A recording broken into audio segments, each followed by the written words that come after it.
Selon le neurologue américain Paul MacLean, notre cerveau conserve effectivement les traces de 3 circuits imbriqués qui correspondent à 3 étapes majeures de l'évolution.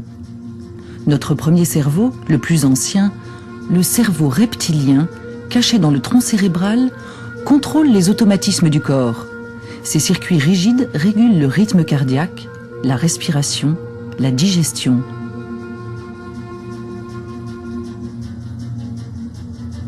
Il est enchâssé dans notre second cerveau, celui des premiers mammifères. C'est le système limbique qui contrôle nos émotions et recueille nos mémoires affectives.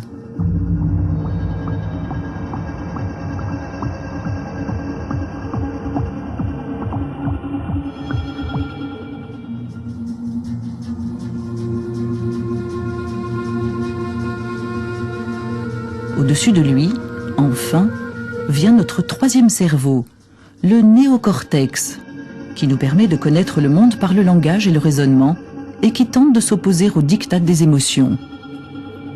Dans la vision de MacLean, qui rappelle celle de Descartes, la raison et l'émotion se livrent un combat au sein même de l'architecture de notre cerveau. Nichés en son sein, fossiles de notre évolution, les principaux circuits qui règlent nos émotions échappent à notre contrôle. Arguably, the most important structure in the brain for processing emotion is a structure called the amygdala. This is an almond-shaped structure in a part of the brain called the temporal lobe. It's in the anterior front part of the temporal lobe. It's a structure that receives sensory inputs from all sensory domains: olfaction, gustation, auditory, visual. In turn, it sends outputs to many brain systems, including low-level systems involved in preparing the organism for fight or flight, as well as to higher centers in the brain that enable the organism to appraise what it is that is causing it to have an emotional experience.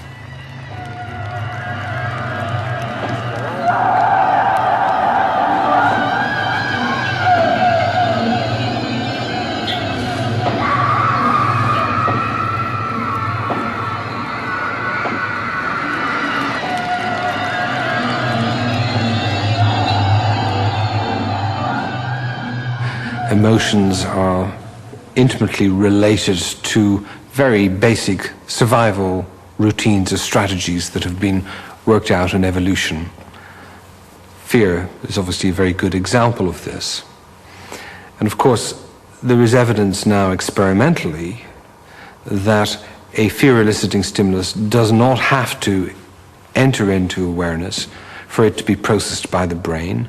Indeed, for particular brain systems that we know are intimately related to emotion, such as the amygdala, to respond.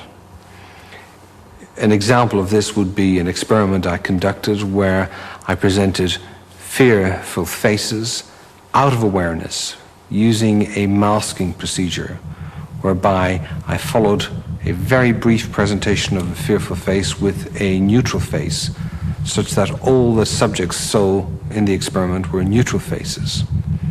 Despite this, we showed experimentally that the amygdala responds irrespective of whether the face is apprehended within awareness or out of awareness. So in other words, there is evidence that subliminal stimuli are processed in the human brain.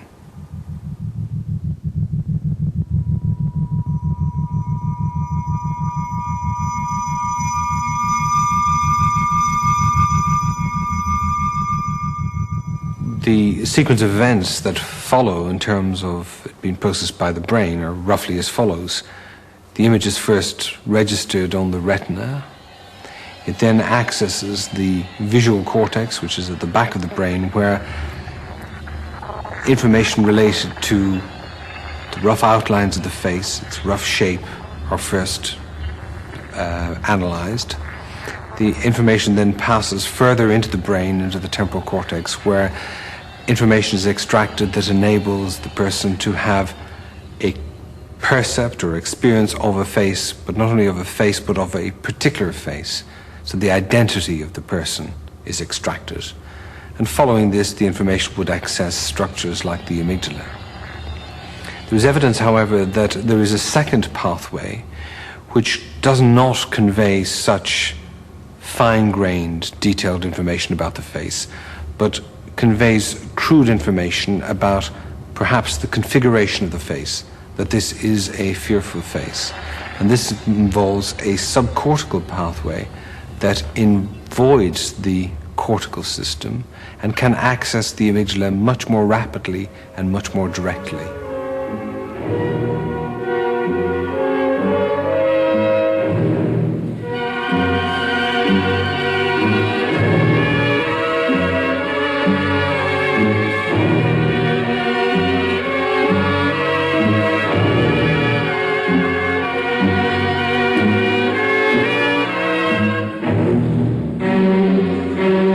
L'architecture du cerveau ne peut pas se comprendre si l'on oublie les multiples liens qui l'unissent au corps. Lorsque nous éprouvons une vive émotion, les différents noyaux de l'amygdale envoient des signaux vers tous les grands systèmes de contrôle du corps qui eux-mêmes vont propager l'alerte aux organes appropriés. Mobilisés, les centres de commandement du tronc cérébral et de l'hypothalamus entrent immédiatement en action. Sur leur ordre, des flots d'hormones et de neurotransmetteurs, noradrénaline, adrénaline, cortisol, se déversent dans notre corps. Un véritable bouillonnement de signaux chimiques ordonne à chaque organe de se préparer à l'effort à venir. Quelques secondes plus tard, ce bouleversement du corps, qui constitue l'émotion, est à son tour ressenti par le cerveau qui l'éprouve sous forme d'un sentiment. J'ai peur.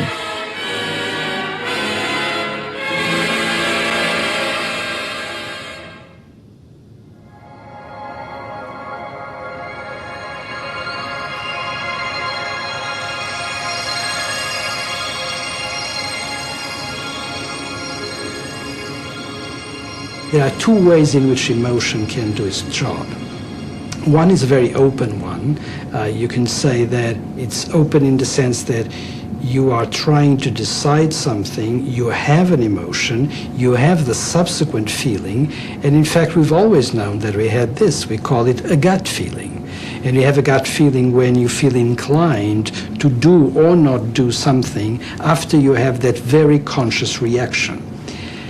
However, there are other ways in which emotion can play a role, and those are more subtle. They influence the process, but they influence it under the level of consciousness, covertly. And I call that a bias in the decision-making process. And what it is doing is that it's still marking an option or an outcome as preferable or not, but it is doing it in a way that just influences, for example, how you attend to the idea of the option or to the idea of the outcome.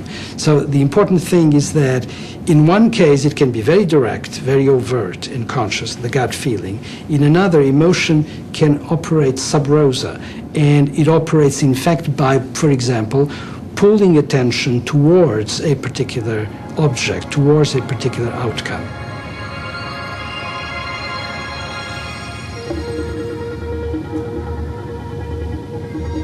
The structures that are important for emotion can suffer damage in neurological situations.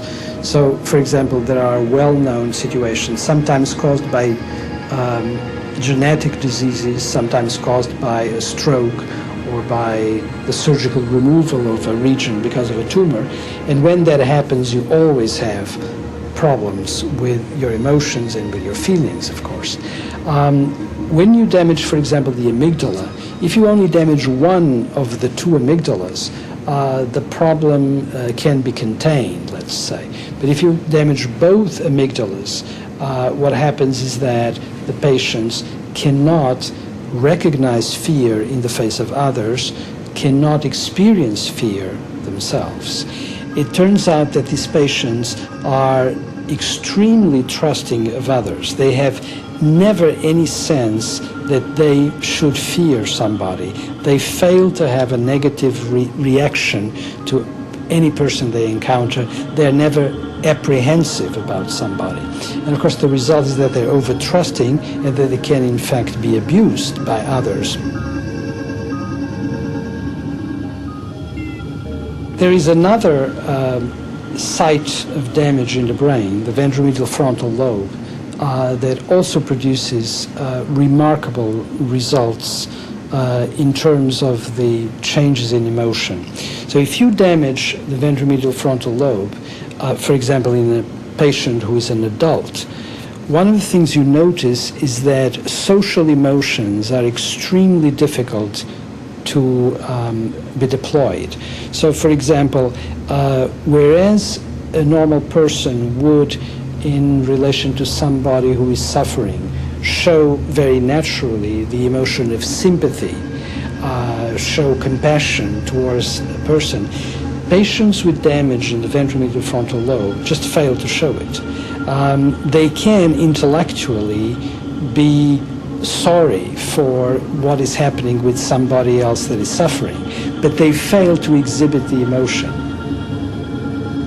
These people do not show the usual reaction in certain kinds of social situation, and by the same token they are not able to read the reactions of others. They cannot read, for example, a reaction of embarrassment in another person, or a reaction of rejection if you are engaging in a conversation. So the entire fabric of social relations tends to be rather broken in these individuals.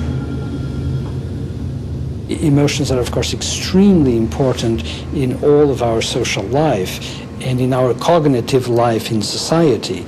And it is not just what you fail to see in a face, it is not just what you fail to experience yourself, it is also the fact that those failures can have consequences for how you read the world, how you really understand what others are doing in relation to you.